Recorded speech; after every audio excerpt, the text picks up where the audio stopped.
Bulldozer और गोली जो है ना खाली मुसलमानों को ही देख रहा है। संविधान जब लागू हुआ था बाहर जो है ना आरएसएस विरोध कर रहा था, संसद में सर झुकाए तो संसद बदल दिए, अब संविधान पे सर झुका रहे हैं तो समझ लो क्या होगा। आरएसएस और बीजेपी का जो करनी और कथनी है उसको समझने की जरूरत है। बीजेपी के नेता कि हम संविधान बदल देंगे, इसी के लिए हमको 400 पार चाहिए। नीतीश कुमार और चंद्रबाबू नायडू का दो उनके बैसाखी हैं। संविधान पे सीधा अगर हमला बोलेंगे तो दोनों खिसक जाएंगे उधर से। गरीब मुल्क ने फिर में शिक्षा दी और अमीर मुल्क हो गया तो शिक्षा को बेचा जा रहा है। आखिर संविधान को खतरा किससे है? क्या नेपाल से खतरा है, बांग्लादेश से खतरा है, पाकिस्तान से है? संविधान के शपथ लेकर कसम खाए कि हम संविधान मानते हैं। आरएसएस से संविधान को बचाना है। पक्ष भी संविधान दिवस मना रहा है और विपक्ष भी संविधान दिवस मना रहा है, तो बचाना किससे है संविधान? एक बात बताइए, जब मोदी जी लोकसभा में आए पहली बार तो संसद के सामने झुके थे, इसे झुके थे तो क्या किए, संसद ही बदल दिए। नई संसद दे दी, नई संसद दे दी है। उसकी ज़रूरत नहीं थी, उतने पैसे में बहुत सारे यूनिवर्सिटीज़ खुल जाते हैं यहाँ पर। गुरु जी को पाँव छुए थे अडवाणी जी को, तो उनको मार्गदर्शक मंडल में भेज दिए। तो ये आरएसएस और बीजेपी का जो करनी और कथनी है उसको समझने की ज़रूरत है। देखिए, बाबा साहब का पूरा भाषण है, जब संसद संविधान सभा में गए थे तो उन्होंने पूरी लंबी एक भाषण है उनका, और वो भाषण का मैं अंश आपको एक सुनाता हूँ, बहुत ज़बरदस्त है। कि उन्होंने कहा था कि भारत ने बौद्धों की जनतांत्रिक प्रणाली गंवाई। लंबे समय से जनतंत्र प्रयोग में न होने के कारण उसका नया लगना भारत जैसे देश के लिए हो सकता है। यहाँ जनतंत्र द्वारा तानाशाही का स्थान दिए जाने का खतरा है। नए सिरे से देश में आया जनतंत्र अपना बाहरी रूप बरकरार रखेगा, लेकिन असल में वह तानाशाही को ही जन्म देगा। प्रचंड बहुमत हो तो दूसरी संभावना, मतलब तानाशाही की संभावना के पैदा होने की खतरा ज़बरदस्त है। जातियाँ राष्ट्र विरोधी होती हैं।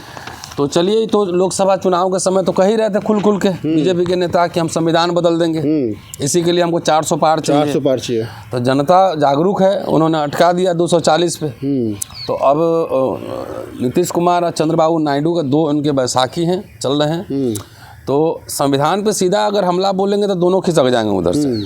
तो करना क्या है, संविधान ख़त्म करने की घोषणा नहीं करनी है और उसके जो प्रावधान है उसको इररिलेवेंट, अप्रासंगिक बना देना है। संविधान अपने आप खत्म हो जाएगी।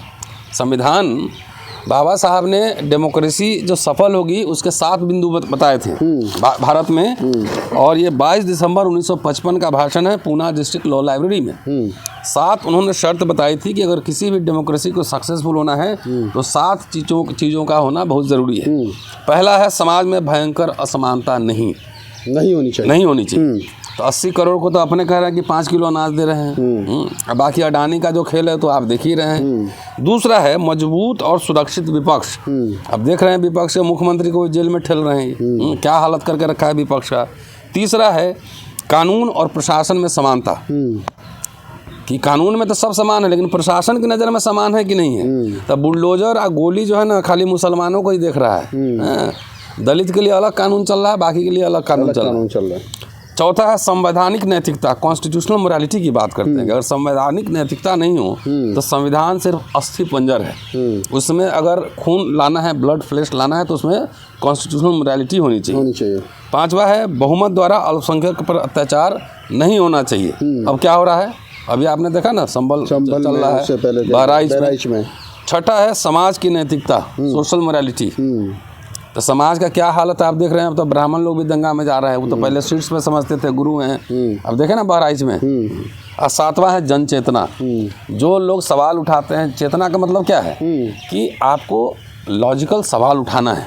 तो जो लोग सवाल उठा रहे हैं वो क्या हो, अर्बन नक्सल हो गया। तो इन 7 बिंदुओं पर मोदी सरकार की समीक्षा होनी चाहिए। अगली बात कि संविधान को किससे खतरा है। तो संविधान जब बन रहा था संविधान सभा में तो अंदर कोई विरोध हुआ? कोई नहीं। अब तो मोदी साहब सिंबल ले आए हैं। बाबा साहब ने कहा कि मैंने सारे बुद्धिस्ट और अशोका से लिए हैं सिंबल, जितने अशोक चक्र स्तंभ तमाम संविधान में। तो उसको बदलने की क्या जरूरत? वो सिर्फ प्रतीकों का बदलाव थोड़ी, वो वैल्यू सिस्टम का बदलाव है। बीजेपी के लोग तो ये भी कहते हैं कि पंडित नेहरू को भी उस समय सिंबल दिया गया था। तो पंडित नेहरू जाके संविधान संसद में लगाए थे कि घर पर रख दिए थे लाइब्रेरी में। अरे पंडित नेहरू से तुलना कर रहे हो तो पंडित नेहरू, भारत तो उस समय गरीब मुल्क था जब आज़ाद हुआ, पैसे नहीं थे, तो पंडित नेहरू ने और डॉक्टर अंबेडकर ने मिल के एक मॉडर्न रिपब्लिक की नींव रखी ना। University, college, private, public sector, बांध बनवाए, मॉडर्नाइजेशन किया, मुफ्त में शिक्षा। तो अब तो 5 ट्रिलियन इकोनॉमी है, तो शिक्षा बर्बाद क्यों कर रहे हो, महंगी क्यों कर रहे हो, शिक्षा बेच रहे हो ना। गरीब मुल्क ने फ्री में शिक्षा दी और अमीर मुल्क हो गया तो शिक्षा को बेचा जा रहा है। अब क्या दलित आदिवासी जो फ्री में पढ़ा, कहाँ है स्कॉलरशिप, फेलोशिप, फ्रीशिप कहाँ है? तो मोदी सरकार से हमारे दलित नेता सब जो पालकी ढो रहे हैं उनका, वो पूछे ना जाके कि स्कॉलरशिप का क्या हुआ। बजट आपने देखा है 24-25 का? बजट का आंकड़ा दे दूं? बजट का आंकड़ा भी मैं जेब में लेके चलता हूँ, हर जगह बोलना पड़ता है मुझे बार बार ये बात, और आप कह सकते हैं कि ये मैं रिपीट कर रहा हूँ बार बार, but it is necessary repetition, इसको बार बार कहने की ज़रूरत है। 24-25 का बजट मैं बता रहा हूँ, 48,20,512 करोड़ रुपये शेड्यूल कास्ट को मिले। Special component plan Indira Gandhi का बनाया हुआ, इनका नहीं बनाया हुआ। 1,65,493 करोड़ रुपये, 3.43%। अब पॉपुलेशन रफ मान लिए तो 15% है, 15% मिलना चाहिए, मिला कितना? 3.43%। शेड्यूल ट्राइब के लिए 1,32,214 करोड़ रुपए, ये कितना परसेंट हुआ? 2.74% पूरे बजट का। अगर पॉपुलेशन के हिसाब से मिलता तो शेड्यूल कास्ट को मिलना चाहिए था 7,95,384 करोड़ और ट्राइब को मिलना चाहिए था 3,95,282 करोड़। कहाँ गया पैसा? इवन अपने गुरुजी से भी तो सीख लेते। अटल बिहारी वाजपेयी ने 2002 में जो 10th 5th ईयर प्लान लाया था, वो केंद्र के खाते में था 10.63%, 10.63%, और स्टेट के खाते में 11.80%। मतलब मिला जुला के देखेंगे तो 21% के आसपास तब भी था उस समय शेड्यूल कास्ट प्लान। और आप दोनों मिला के अगर जोड़ भी दें तो 6% के आस 6.5% है, दोनों SC ST मिला के। ये क्या है? क्या है आखिर? संविधान को खतरा किससे है? क्या नेपाल से खतरा है, बांग्लादेश से खतरा है, पाकिस्तान से है? मुसलमानों से खतरा है। कल एक घोषणा हुई है कि मुसलमानों को साथ हम संविधान नहीं साझा करेंगे क्योंकि मुसलमानों से संविधान को खतरा है। अरे जिस देश के मुसलमानों ने हिंदुओं को नेता माना है, कौन मुसलमान को नेता माना?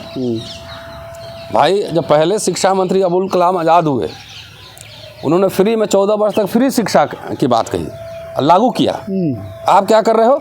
स्कूल बंद कर रहे हो। कहाँ तुलना किस बात की कर रहे हो? आप तो उसके पसगा में भी नहीं हो। संविधान को खतरा है, RSS से है, BJP से है, क्योंकि लोग संविधान को मानने वाले लोग ही नहीं हैं। संविधान जब लागू हुआ था बाहर जो है ना RSS विरोध कर रहा था। मेरी बात समझ गए? RSS विरोध कर रहा था संविधान का। तो बीजेपी के लोग बड़े पैमाने पर संविधान दिवस मना रहे हैं। मोदी संसद में संविधान को सर पे उठा रहे हैं। नहीं, जितना वो बोले संसद में सर झुकाए तो संसद बदल दिए, अब संविधान पे सर झुका रहे हैं तो समझ लो क्या होगा।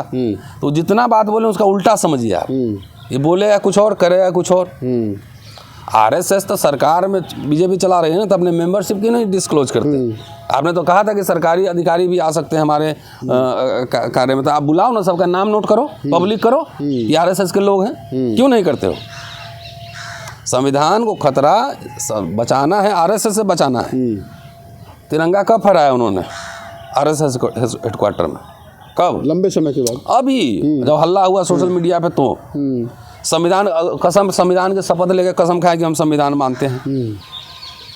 अरे सारे संस्थाओं पे इनका कब्जा है, अपने नहीं होता तो कोर्ट से भी करवा देता है। SC ST एक्ट देख लो, रोस्टर का देख लो, या नीट का देख लो, EWS देख लो, राम मंदिर, बाबरी मस्जिद देख लो। भावनाओं से लिखे जा रहे हैं ऑर्डर, संविधान से लिखा जा रहा है। तो RSS से संविधान को बचाना है, और जितना वो माथा चूमे झुके उतना सावधान हो जाइए। कितने पेज कम हो गए? हाँ, इतने पेज उसमें से प्रावधान खत्म हो गए।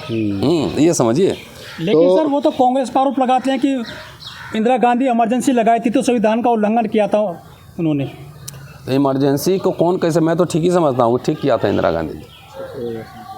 समझ गए बात? आखिर इंदिरा गांधी विरोध कौन लोग कर रहे थे आपको पता है? इंदिरा गांधी ने प्रीवी पर्स खत्म किया, राजा महाराजा, जमींदारी उन्मूलन किया, बैंक का नेशनलाइजेशन किया। तो ये सब तो जनता के हित में कर रहे थे, अपने लिए थोड़ी कर रहे थे। तो विरोध कौन कर रहा था? जमींदार, राजे रजवाड़े, RSS विरोध कर रहा था, है ना? RSS विरोध कर रहा था उस समय। तो ठीक है, इमरजेंसी में तो दलित ज़्यादा सुरक्षित था, उसको पीटता उठता नहीं था, केस हो जाता तुरंत। दलितों को तो वहाँ पे बहुत सारे पट्टे मिले, दुकान मिला, सब कुछ मिला वहाँ। तो इमरजेंसी लगा, क्यों लगाया था, क्यों लगाने की ज़रूरत पड़ी? जातियाँ हुई होंगी, लेकिन उसमें दलित राइट्स तो प्रोटेक्शन हुआ ना, बैंक का नेशनलाइजेशन हुआ तो नौकरियाँ सबको मिली ना। शेड्यूल ट्राइब कंपोनेंट प्लान लाई, शेड्यूल कास्ट कंपोनेंट प्लान लाई इंदिरा गांधी, कहाँ है?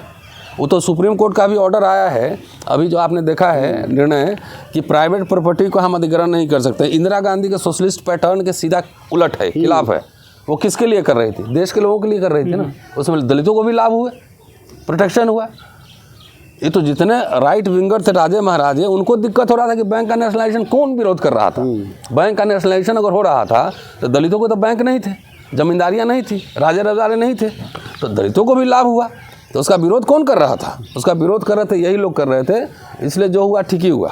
लेकिन मोदी जी 26 नवंबर से वो जो है 2014 से मनाते आ रहे हैं संविधान दिवस को, शुरुआत करी उन्होंने। संविधान दिवस आप संविधान अम्बेडकर सेंटर इंटरनेशनल बना लो, ठीक है, सब बना लो। आप ये बताओ मुझे कि इवन राजीव गांधी ने जवाहर नवोदय विद्यालय खोले तो उसमें SC ST बच्चे को भी पढ़ने का मौका मिला, क्वालिटी एजुकेशन मिला।